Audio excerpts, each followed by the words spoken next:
And I just remember thinking something is really wrong, that I couldn't even receive her love, you know? So that was kind of the beginning of it, and it impacted all of my relationships. I was afraid to get on the floor and play with my children. Wow. I was afraid that if I got on the floor, that they would betray and leave me. I mean, it didn't make any sense. Hey there, it's Melissa Brunetti, and welcome to the Mind Your Own Karma podcast.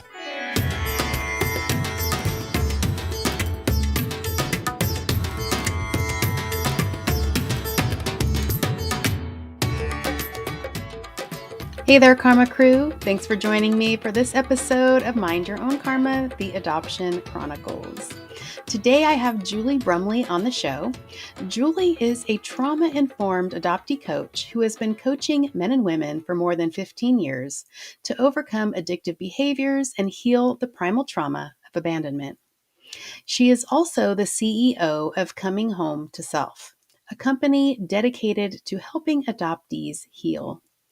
After her own birth mother tried to abort her twice, she found herself frozen in an unconscious trauma response for decades, until she found the power of somatic trauma healing. Now she uses somatics, nervous system regulation, personal experience, and her master's in counseling to help other adoptees find their way out of their own trauma and into a life of radical self-belonging. Here is my interview with Julie Brumley. We are welcoming Julie to the show today. Hi, Julie. Hey, so good to see you. Yeah, I'm glad to talk to you. I've been on your website. I probably was on there for an hour looking at all your somatic work, and I was geeking out. And so I'm happy to finally talk to you in person Me here. too. Me too. But you are an adoptee, so let's kind of start there. Tell us a little bit or what you know about why you were put up for adoption. Yeah. So my birth mother was 16 when she found out she was pregnant. She actually had still the story still cracks me up. She had hitchhiked from San Diego County on semi trucks Oh at gosh. 16 years old Mm. to Colorado and ended up in my birth father's courtyard at a party. Hooked up, and that next morning, my birth father left to go to work. And when he came home, he found her in bed with his two roommates. And so he kicked her out like right Oh away. my Um, so literally what I tell people is, have you seen Mamma Mia? Because that's basically my story. I was the child of one of three guys, like that was Wow. one of the first things my birth mother actually said to me when I met her over the phone in 2010. She goes, it was the 70s. It was one of three guys. Would you like to know about the night? And I was like, no. Um, Holy crap. yeah, it was very interesting. So basically, my birth father didn't know I existed at all because she didn't know which one it was, obviously. So that's kind of how I came to be and was conceived. And then between 12 and 16 weeks, my birth mother actually attempted to abort me twice. Oh my, Um, I know I saw that on your website. I was like, what? yeah, and after all the schooling that I've done and all of the research that I've done on that period of development in the womb, my brain was already fully developed at that point. Yeah. And so I know it impacted me. There was for years, and I couldn't put words to it until probably, let me think, probably 4 years ago was when I first put words to that feeling that I had when she attempted to abort me twice. I think it was, I'm defective. Like I need Mm, to be gotten rid of. yeah. And I know a lot of adoptees feel that way, but I could not put the actual verbiage to it until actually I went through EMDR. But I think that feeling, and it's interesting too because it was 1973. So if you know, January is when Roe v. Wade passed that Mm-hmm. year. Mm-hmm. So she legally could do what she did, and probably would have even illegally before. I think I don't know, but but sadly, I think she struggled with drugs, and alcohol. Um, and when I met her in 2010, she wasn't very physically well. And 10 years later, she actually passed in Mm, 2020 of COPD and cirrhosis of the liver. So, I mean, that tells you yeah. something. I mean, Yeah. that's 2020. I mean, she was only 60, I think. I mean, she was young. Wow. She passed. So, so that's kind of the story of me coming to be into the adopted world, right? And what's interesting about my relinquishment story, I don't think I realized how much this impacted me until the last few years. But when I was born, I was, as a lot of people from my era were taken directly from her. Like they didn't give me to her. I didn't sit on her stomach or her chest, none of that. There was no skin to skin for us back then. Yeah. And immediately taken to the nursery. And this random woman, this is what's crazy, Melissa. This was literally in the paperwork that my social worker gave me in 2010 because she knew I was getting my master's in counseling. So she said, I'm going to give you as much as I can. I was adopted from California. So you got to know it's not much. Yeah. It was 6 pages, which that's amazing, to be honest. Yes. But everything was, the non-identifying information, all of this. And all Mhm. adoptees know all of this. But, but one of the things that was said was there was a random woman that came into the hospital room where my birth mother was and said, please don't give her up for adoption. I'll take her. Like, well, that would still be adoption. Um, but my birth mother and her sister who were there were like, what are you doing here? How did you even get in here? And how did you even know that I had a baby? What is happening? Yeah. Yeah. So that caused a problem and they complained. Then she had the gall to go to the nursery and hold me. I do not even know how that even happened. Wait, How? this random woman did that? Oh my gosh. What Yes. the heck? And then came back to the room and said to my birth mother, I just told her I want to take her home. I mean, I read that and I think, how did that even, how is it even allowed? Like, I don't even understand. Anyway, so all of that's happening. And then I end up being sent to a foster home, obviously, because that's what usually That's happens. what And they I'm in did. foster, Yep. that's what they did. I was in foster care for 7 weeks because my birth mother had not signed any papers. She hadn't relinquished me her rights. And she actually disappeared. So the social worker went Oh to my find her after the birth and she wasn't there anymore. And of course, it was the age of there's no answering machine. So what do you do? So she just had to wait. So 4 weeks later, my birth mother shows up in her office and is ready to actually sign the papers. Craziness. So what ends up happening after 7 weeks is my foster family basically says to the state, we can no longer accommodate her. And so they gave me back to the state. So here we have three at this point, 3 times where I've been passed to different yeah. caregivers, which that happens to a lot of adoptees. But what people don't understand is how that impacts us. Yes.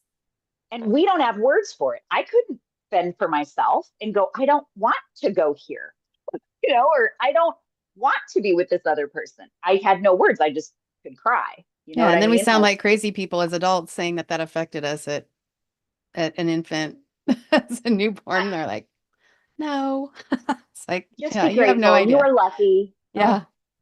I mean, it's unbelievable. It So is. I was, given back to the state, and then within 24 hours, they called my adoptive parents and were like, we have somebody who's just been given to us. Can you come see her right now? My mom was literally 2 hours away on vacation, thankfully close enough, and so she drove and held me for 45 minutes. They came in, took me out, and said, "Can you take her home now?" And both my parents were like, uh, sure, I think we want her, but we She's have no getting kicked out of diapers. the system. Can you take her Well, home? yeah, it was crazy. So What? I end up back with them. This was literally last week, October 31st was when I was brought home on Halloween. And the story goes, the doorbell rang, the dog barked, and Julie cried because it was people would come to the door. And so my window was right by the front door, and that's where I was sleeping. So my adopted dad ended up sitting outside the door so that nobody would knock. I mean, it's a cute story, Yeah. but I could not, I wouldn't wake up. I would try, but I was sleeping the entire time. And my mom tried to wake me up. 24 hours, I did not wake up. Oh my And it gosh. just tells you something. I mean, she was scared. She called the doctor, like, what am I supposed to do? I can't get her to wake up. And he said, she probably feels safe. Let her sleep. Mm, And I don't know if it was that I felt safe or that I was literally sleeping off the trauma of what yeah. I had just gone through. I I was mean, gonna who say you're knows? exhausted. Yeah. So Yeah.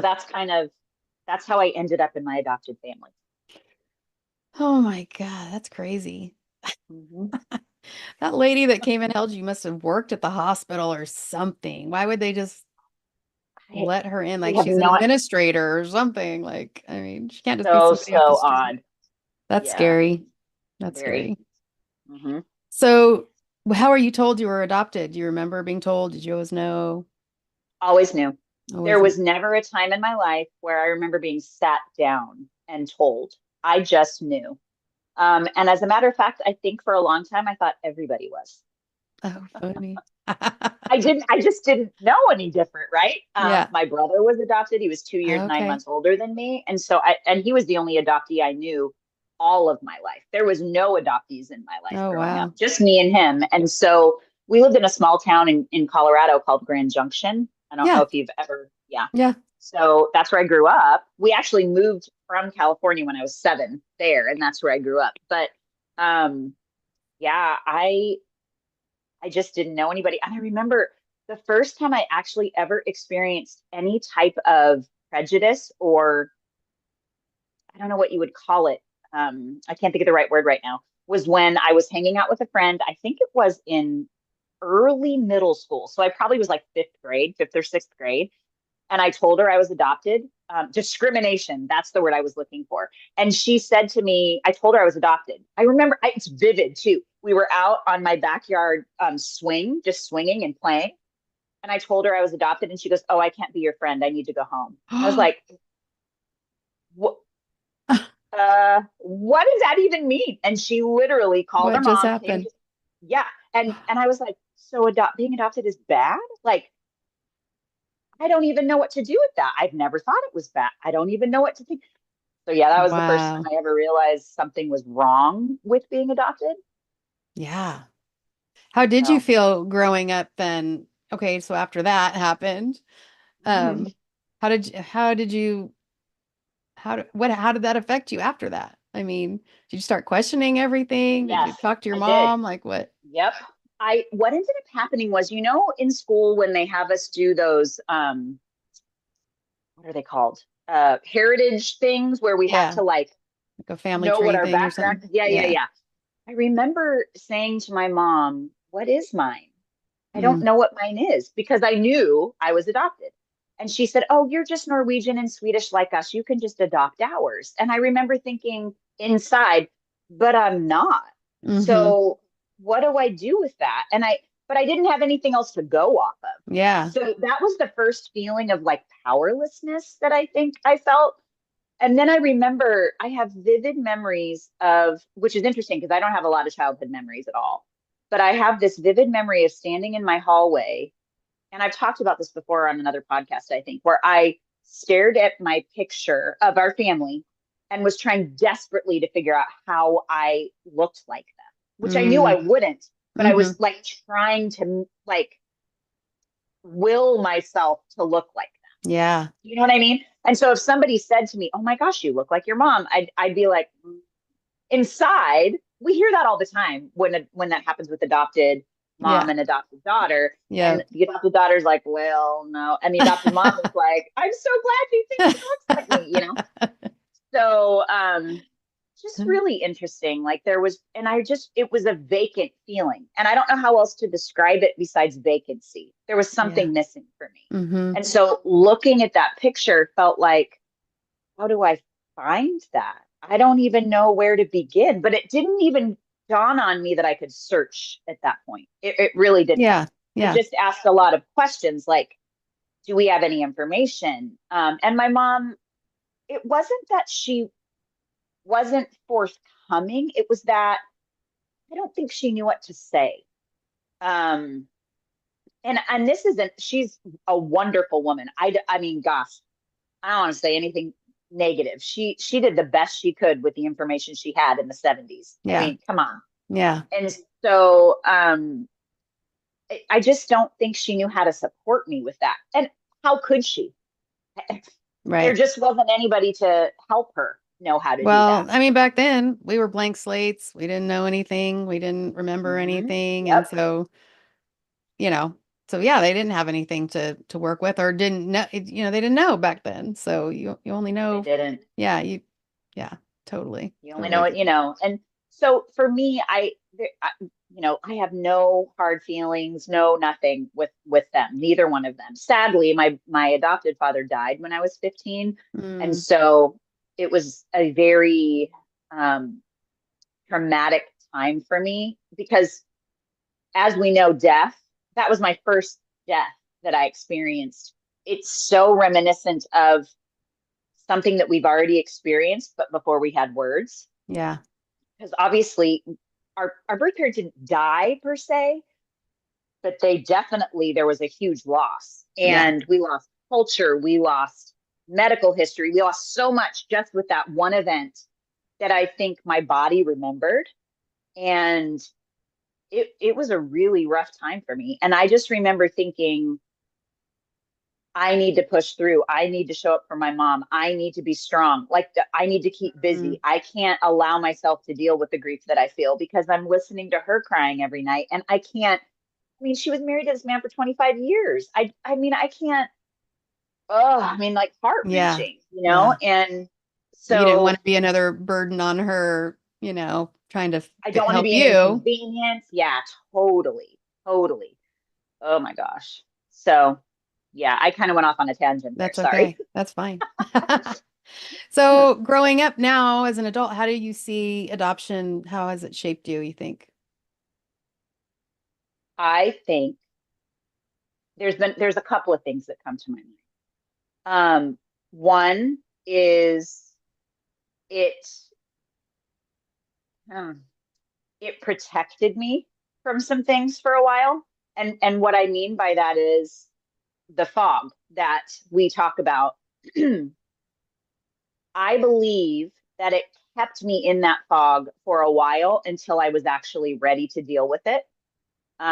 So in a lot of ways, I'm grateful for that. Hmm. Um, I think in recent years, probably in the last 5, I've begun to realize how much it has impacted me, though. Like Yeah. in my present relationships, in just even in friendships, I have this memory before I had come out of the fog, where my best friend, still my best friend, went to Costa Rica, and there were no phones where she was.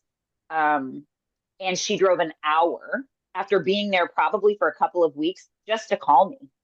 Wow. And she called me, we talked, and at the end of the conversation, she said, I love you. And my knee jerk response, I'm telling you, Melissa, right away was, no, you don't. There was no, I didn't stop to think about saying those words. That's just what came out of my mouth. Oh And my she gosh. was like, what? She was livid with me. How could you? I drove. Well, I mean, she just went off. In that moment, I realized, wow, What was that? what was that? And where did that come from? And so she was so great because she was willing to explore that with me. And actually, one of Nice. her other really dear friends was an adoptee. So Mm, she'd seen some of that before, but I didn't know what it was. There was this deep belief I was unlovable. And so that was my response, yeah. right? So that was the beginning of me kind of coming before even, I don't know, this was before I'd even found my birth family. Oh, So, wow. so yeah, I mean, it was like in the early 2000s. Hmm. And I just remember thinking something is really wrong, that I couldn't even receive her love, you know? So that was kind of the beginning of it. And it impacted all of my relationships. I was afraid to get on the floor and play with my children.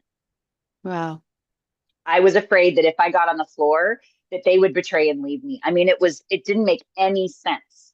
And until I could actually put words to all of that, which didn't honestly happen until about 5-ish years ago, did I realize that I myself could have potentially damaged some relationships and had to kind of go back and do some repairing, even with my, at that time, teenage children. Yeah. They're now adults and we've been able to do even more repair, but they've been so amazing through all of this and being able to see, they've watched it all. So Yeah.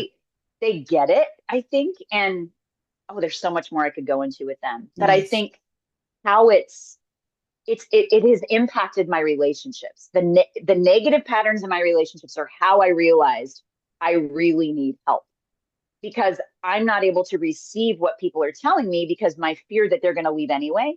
So why would I even allow intimacy? Because if I allow it, I'm just going to get burned anyway. My Right. dad died. I mean, there was so many like proofs to me Mm-hmm. Mm-hmm. that it was really difficult. And sadly, I think that was one of the contributing factors to the divorce that I just recently have been divorced, and that I never would have thought that would happen. I'm not saying it's all my fault, but I do take responsibility for that piece, because there was just so much fear, and being able to break that barrier of fear and turn it into belief within myself that I Yeah. don't need this outside people to validate me and tell me that I'm okay. I don't. I'm inherently worthy without that. And Yeah. so I think that's been kind of the journey that I've been on in most recent years. Have you ever left a therapy session feeling like you achieved major breakthroughs, only to discover that the issues you wanted to eliminate continue to sprout up and grow? With somatic mindful guided imagery, we get to the root of your symptoms easily, gently, and efficiently, so you can spend less time weeding and more time cultivating. Yeah. So coming out of the fog, was that kind of recent as well? Because I've kind of been starting to see this pattern, even with myself, where when we start finding our authenticity and that we are enough and we start feeling that self-love and independence and all, and, the courage to be who we are, that a lot of times that's when divorce happens, because it's like, they're like, I know for my ex, it was probably like, who's this person? Like, this isn't the same. I was an actor in my own life. I always say that. And Yes. then when I started living authentically, it was like, of course, there were some people that weren't thrilled with the outcome of that. But Mm-hmm. I mean, was that kind of your experience too? Like you're coming out of the fog and then all these Yeah. life changes start So happening? it, yes, it just was slow. So um, when I was really smacked across the face with this was in 2010, and I was at an intensive for my master's program. So we actually lived in Hawaii at the time, which was amazing. I will just add. And I had to fly here to Virginia, which is where I live now, because I went to Liberty University for my master's degree. And so I was at this intensive, and the professor was a foster parent, and she heard me talking about being adopted, Yeah. and immediately stopped everything and said, "You need to deal with that." And I was like, "Deal with what?" Like, I have no idea what you're talking about. My adoption? And she said, "Yes, because you have skeletons in your closet. And if you don't deal with it, you will harm people." And I was like, oh my gosh. So that was 2010. And I had already started looking, but nothing had ever come to fruition. She never signed a consent for contact. So I was like, she doesn't want to see me. I'm not going to keep searching. But when that happened, and I'm about ready to get my degree to help people, it was an Mm, absolute, I felt like my eyes were opened. And that was when the fog really began to lift. And I came home and started really actively searching, called my social worker in San Diego. Her name was Terry Meeks. I say her name every time because she was amazing. mm, Um, she's the one that got me those 6 pages. She knew the degree that I was getting. And she said to me, "I understand what you need, so I will give you everything that I can. But what you need to understand is what you're about to read is very gnarly." She literally used those words. mm. And so that's when I found out that she attempted to abort me, all of that. And so that's literally when it started. And I think my my husband at the time felt very protective and didn't even want me to read that information because he was Mm, just so afraid of how it would impact me, which I can fully understand that fear.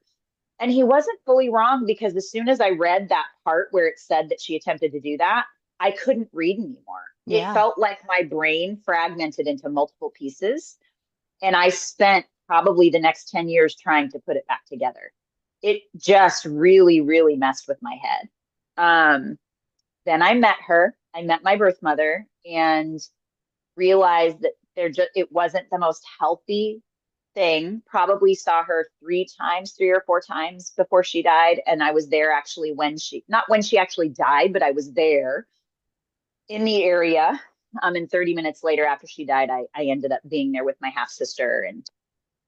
And that was an interesting experience.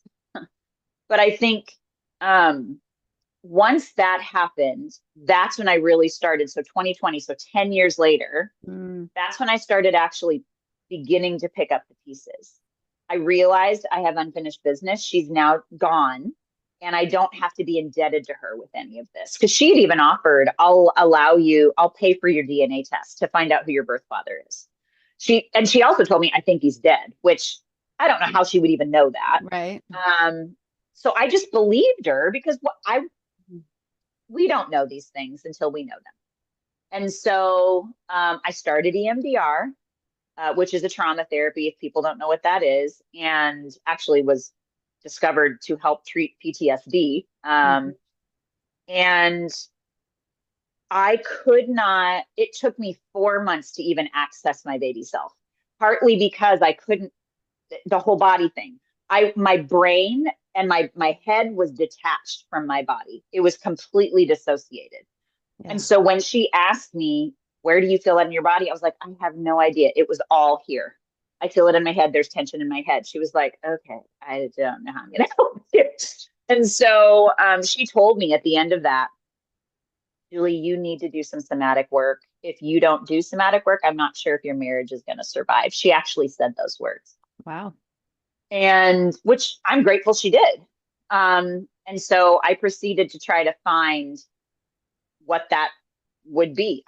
I searched and found somebody who was a quack, to be honest. She basically Mm, told me to blow bubbles and feel the water when I wash dishes. I was like, okay, which sure, some of those are grounding tools that you can use, but yes. it's a little bit deeper than this, Yeah. lady. So so that was in 2021, right around the time that I had asked my husband at the time for 23andMe, because I realized now that my birth mother is gone, I want to find my Mm, birth father. But at the time, it was subconscious. I just wanted to know what my heritage was. Because back to that time when my mom told me I could just be half Norwegian, half Swedish, yeah. um, I always wanted to know. So in my mind, I wasn't thinking about finding my birth father because I thought he was dead or whatever, Yeah. but I think subconsciously that's what I wanted. So I did 23andMe. A month later, January of 21, I find out I'm 52% Italian, which flipped me out, but I also was very excited about it. Totally could Lucky. identify. I know, it was so fun. And found out that my birth father was 100%. Oh Um, my gosh.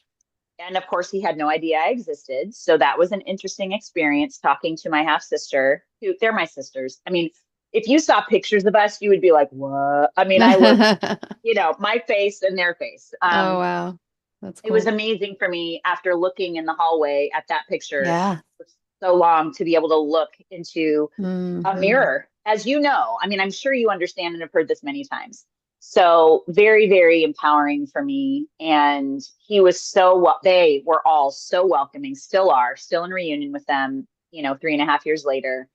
And we have really good, deep conversations. They're willing to lean in. They're willing to Wow. learn. And even with, the stuff that I'm trying to do and helping the adoptee community, I'll sometimes send posts to them and say, I'm gonna post this. Are you okay with it? Because some Mm, of it talks about them. And it's been so cool because they aren't they don't shy away from the hard conversation. So when I send them that, like my youngest sister, she's like 16 and a half years younger than me, will respond back, that sounds totally accurate. You absolutely should post that. And then my birth father is so sweet. It affects him because I'm his daughter. And so he just felt like, wait, you don't feel like you need us? And I'm like, no, no, no, no, that's not what that meant. But Oh, but being able to lean into that conversation, even this last week to talk about it, was just so, like, to me, it was like a hug. Like hmm. they want to know, they want Wow. to understand, and it's hard for them too because they haven't experienced what I've experienced, right? But if I don't include them in it, they're not going to know, and then it's going to continue the distance. Yeah. So that has been really healing for me, to be Yeah, honest. definitely. Yeah, you're super lucky there.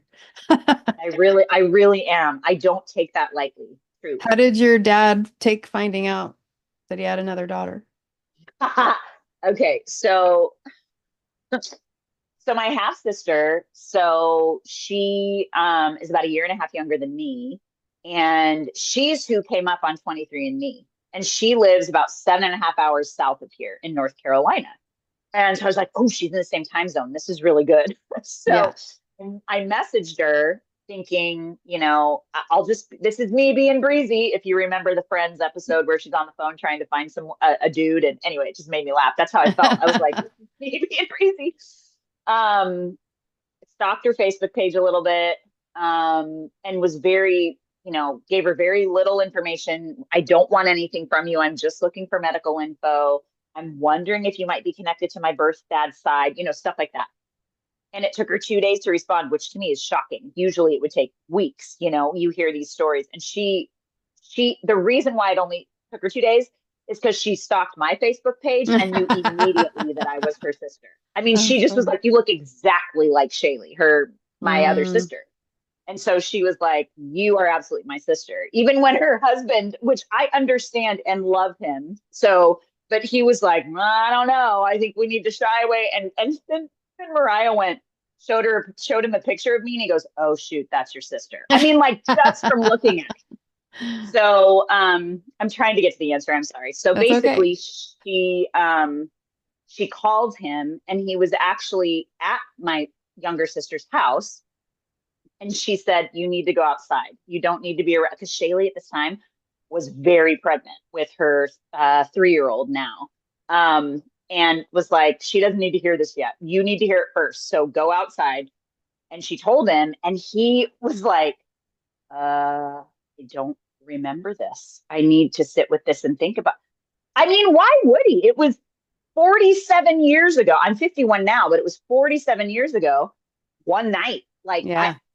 I wouldn't expect him to. So he sat on it for, my memory is, and he'll probably correct me after listening to this, but I think it was like a day. And I think he even called 23andMe and was like, were your tests accurate? Not that he didn't want me. It's Yeah. just he didn't understand. Yeah. And and then he remembered, and that's where the story came flooding back, where he told me about the party in the courtyard and all of that stuff that I Oh already my told you. gosh. That part I did not know for years. She just told me it was one of three guys.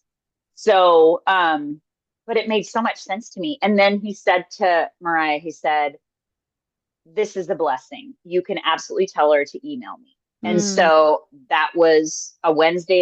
No, it was a Thursday. I emailed him on Friday, and we went back and forth in email. And then we talked on Sunday for the first time in January of 2021. And it's been pretty much nonstop with all of them since then. And I spent my first Christmas with them, like yeah. after that. He came out for my birthday that same year, just to get to know each other. So I have felt very, very loved. And they lean into the challenge and the conflict. They don't run from it. And so, because they're like, we're family, whether we know each other or not, you are biologically us. And so we Yeah. want to know you. And how healing and soul settling that was for me. But I think I will say this, I had to learn that my worth and belonging doesn't actually come from that, Mm, because there's still going to be things, and we've had our ups and downs, and those ups and downs initially shook me to yeah. my core. And once I realized, wait a minute, this is just like any relationship. I may not know them and I wasn't raised with them, but I still need to be willing to go in these hills and valleys and blah, blah, blah. And it's going to be like this in every relationship that I have. I'm the only relationship that I'm going to have forever that I need to be close with. Not that I'm not going to be close with anybody else, Yeah. but I need to have that solid within me inherent worthiness and not expect it to come from outside, not expect it to come from them. And so that's been a lot of the work that I've been doing in the last few years. Yeah. We have to learn to be intimate with ourselves, Mm-hmm. first. Otherwise, you can only have a relationship to the degree that you have a relationship with yourself. It's I true. mean, really. So, Mm-hmm. so what's been the most challenging aspect of your adoption journey, and how have you worked through those challenges? That's a really good question. I think I think probably the most challenging and the most prominent has been in the last few years. It's been the losing of the relationship that I had for 28 years. It's the fact that me differentiating more, um, I think led to that. And that was really devastating, to be honest. Um, yeah, I think it was me realizing I can be okay. Like I just talked about, I can be okay on my own. I don't need another human telling me that I'm worthy, telling me that he won't leave, telling me, you don't know, am I making sense? Mm-hmm. Mm-hmm.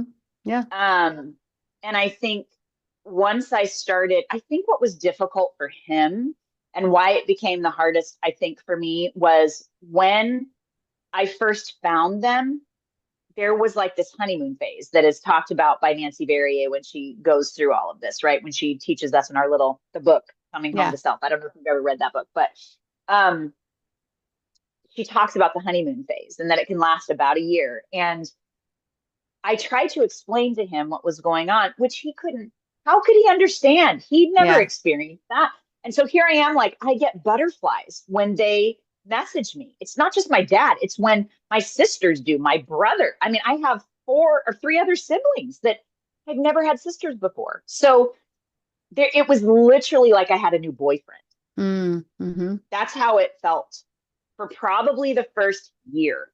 Yeah. And I think him watching that was really hard. And I don't know how else to say it. Like, because he would say to me, I feel like some of that should be for me.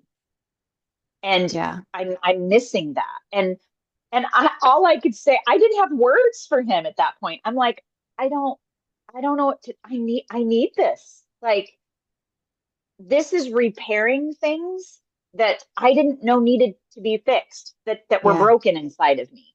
And it's not I'm not putting it all on them, but it's this whole idea of the mirroring, the reflection, the learning what it feels like to want affection from somebody that you feel biologically connected to. The only time I'd ever felt that was from my children. Yeah. And it scared the bejesus out of me, Melissa. Like the first time my son came out, I was like, I'm going to ruin him. I don't know how to raise a kid. I don't know how to nurture. I was never nurtured because my mom tried, but I Mm-hmm. pushed her away Mm. because after being relinquished 4 different times, I didn't trust her Yeah. initially, of course. So Mm-hmm. anytime she tried to nurture, it was like talk to the hand. As an infant, it just is so sad to me because I just feel like we lose so much in those first weeks of our lives that we work a lifetime to repair. Yeah, definitely. Definitely. Um, so what would you like struggling adoptees to know? That there is healing. I really believe that. I hear from a lot of people that heal or being healed isn't possible. Yes. And I actually kind of agree with that statement. I do not think past tense healing is, when we say healed, I will never have arrived. I will, did that make sense? Yeah. I will be actively healing for the rest of my life. But I do believe that healing is possible.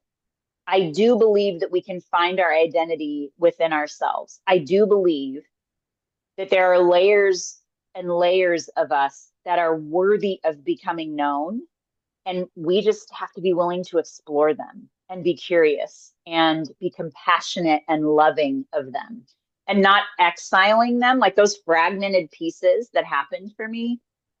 I had to learn how to show them compassion and how to love up on them. And now I feel like that part of me, my internal family systems, as we talked about, those parts do really feel like they belong, and they're quieter now. Like they're not Yeah. as loud and screaming because I've really been able to show them compassion. Yeah. Yeah. The somatic piece, like we were saying, is what's been missing, Mm-hmm. especially for pre-verbal trauma. And Gosh, so those much. triggers that were like, why am I acting like this? Why am I doing this? Um, Mm-hmm. yeah, it does get stored in the body, and that somatic piece is huge. And Yeah. I hope that more adoptees take advantage. So tell everyone about your website and what you're offering and things, and we'll have all the links in the show notes. Yeah, totally. So my website, my company actually is called Coming Home to Self. When I named I it love that, it. it didn't even dawn on me that that was the book. I have the book right here, but that was the book name. I forgot. And so I'm just hoping I don't get in trouble. It like came to me as I was like, that's what I want to call my company because that's what I feel like I've done. Anyway, so the program that I'm in right now is called Revolution, and it's something that really I feel like we need to start a revolution where Mm-hmm. adoption is concerned. Mm-hmm. And so that's the reason why I named it that. It's called Revolution Uncovering Your Birthright. And what I believe about that is our birthright is within us. Our identity is there. We just need to go back and find it and Yeah. enjoy that little baby self that didn't get the nurture that they so desperately wanted. We can provide that. And Mm-hmm. so we moved through 7 phases that I've had to move through myself that I really feel like once I was able to get it all out on paper. And it's really interesting because everything has to do with sevens for me. And it's not surprising when I was in foster care for 7 weeks. So Mm. that number 7, and I was born September 7th. Wow. So it's just really interesting. And Yeah. that's my favorite. It's my favorite number. And so, and it's the number of completion. So it's beautiful. Yeah. But we go through 7 phases, and those phases are self-awareness, self-acceptance, self-compassion, self-responsibility, self-transformation, self-love, and self-belonging. And what I've learned is it's really challenging to have self-belonging if we have no awareness. Mm. They all build upon each other. And it's hard to have acceptance if we're not aware either, but it's also hard to have compassion if we don't accept. You see what I'm saying? Yeah. So they build upon each other, and there's pieces that we really delve into 4 weeks in each one of those themes that we delve into for the adoptee. And it's cool Wow. because we have some professionals coming in and actually speaking from their own perspectives too, not just me, because I don't have all the answers. I'm a work in progress, just like all of us, but I want to pass off the things that have helped me get to where I am too. Mm-hmm. Yeah, definitely. So we'll dive into that. We're going to have Julie on for another episode, and we're going to dive into a little bit more about what she does in the somatic piece. So I hope everyone joins us for that. What an incredible conversation today. A huge thank you to Julie for sharing her adoption journey with us. The highs, the challenges, and those powerful moments of self-discovery. You know, it takes a lot of courage to revisit some of those parts of our stories and even more to share them so openly on a podcast.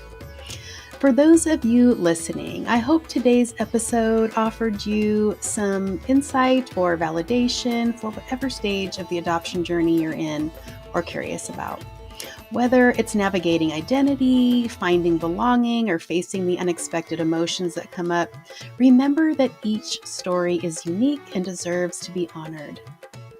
And don't forget, Julie will be joining us again next week to dive into our healing journey and talk about how somatic therapy was a huge game changer for her and her clients. You won't want to miss it.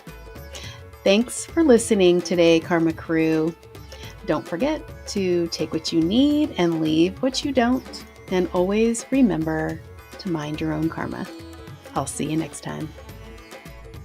This podcast is created for educational purposes by the telling of adoption experiences.